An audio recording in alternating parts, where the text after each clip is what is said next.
ఈరోజు నాగర్ కర్నూలు జిల్లా ములచింతలపల్లి చెంచుగూడెంలో బహుజన్ సమాజ్ పార్టీ జిల్లా కమిటీ మొత్తం కాట్రావతి ఈశ్వరమ్మ బాధితురాల్ని వాళ్ళ కుటుంబాన్ని సందర్శించడం జరిగింది. మరి ఒక వారం రోజుల కిందట ఈ గ్రామానికి చెందినటువంటి పెత్తందారి బండి శివుడు అనేటువంటి వ్యక్తి ఉద్దేశపూర్వకంగా ఆమెను ఒక చిన్న భూమి కేసులో రావాల్సిన డబ్బులు అడిగినందుకు కొట్టి మానసికంగా వేధించి అత్యాచారం చేసి చెప్పరాని చోట మర్మాంగాలతోటి విపరీతంగా మరి చెప్పరాని చోట ఆ విధంగా అత్యాచారం చేసేవాడిని వాడిని తక్షణమే ఈ యొక్క నాగర్ కర్నూలు జిల్లా ఎస్పీ ఎస్సీ ఎస్టీ యాక్ట్లో చెప్పిన విధంగా తప్పకుండా బండి శివుడిని విత్-ఇన్ 24 hours అరెస్ట్ చేయాలి. ఎందుకు అరెస్ట్ చేయాలంటే చట్టంలో చెప్పినట్లు పేదోళ్ల కోసం 1989లో చట్టం వచ్చిన తర్వాత 2005లో ఈ పేదలను ఏమైనా అన్యాయం చేసి కొట్టినా తిట్టినా ఆ చట్టంలో ఉంది. కానీ ఇప్పటి వరకు జిల్లా యంత్రాంగం విఫలమైంది.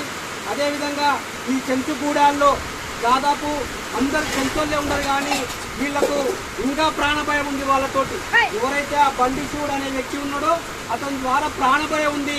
ఆ ప్రాణభయం ఎందుకంటే కంపల్సరీ ఎస్సీ ఎస్టీ చట్టంలో చెప్పిన విధంగా తప్పకుండా పోలీస్ యంత్రాంగం పోలీస్ పికెటింగ్ కంపల్సరీ ఈ రోజు ఈ రోజు నుంచి 30 రోజులు తప్పకుండా ఈ గ్రామంలో పోలీసులు ఉండాలని బహుజన్ సమాజ్ పార్టీ డిమాండ్ చేస్తుంది. అదేవిధంగా జూపల్లి ముఖ్య అనుచరుడు మంత్రి జూపల్లి కృష్ణారావు ముఖ్య అనుచరుడు ఎవరైతే బండి శివుడో తప్పకుండా వారిని అరెస్ట్ చేయాలని బహుజన్ సమాజ్ పార్టీ డిమాండ్ చేస్తుంది. బాధిత కుటుంబానికి ఈశ్వరమ్మకు ప్రభుత్వం ఎంబడే ఉద్యోగం ఇవ్వాలి. అదేవిధంగా తక్షణ సహాయం కింద ఆమెకు 5,000 తగ్గకుండా ప్రతి నెల పెన్షన్ ఇవ్వాలి.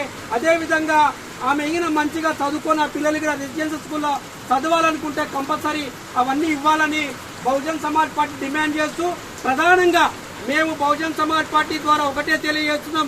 ఈ జిల్లా ఎస్పీకి, జిల్లాని అడ్మిషన్ చూసే కలెక్టర్ గారికి, మరి అదేవిధంగా ఈ వీడియోను చూసిన ప్రతి ఒక్కరికి మేము ఒకటే చెప్తున్నాం, తప్పకుండా ఈ మాననీయ కోణంలో ఆలోచించాలి. చెంచు మహిళ పైన ఈ అత్యాచారాన్ని దేశం మొత్తం ఖండించి ఆ నిందితులకు ఈమెను అత్యాచారం చేసి ఆ విధంగా పాశిక చేసిన నిందితులను వెంబడే అరెస్ట్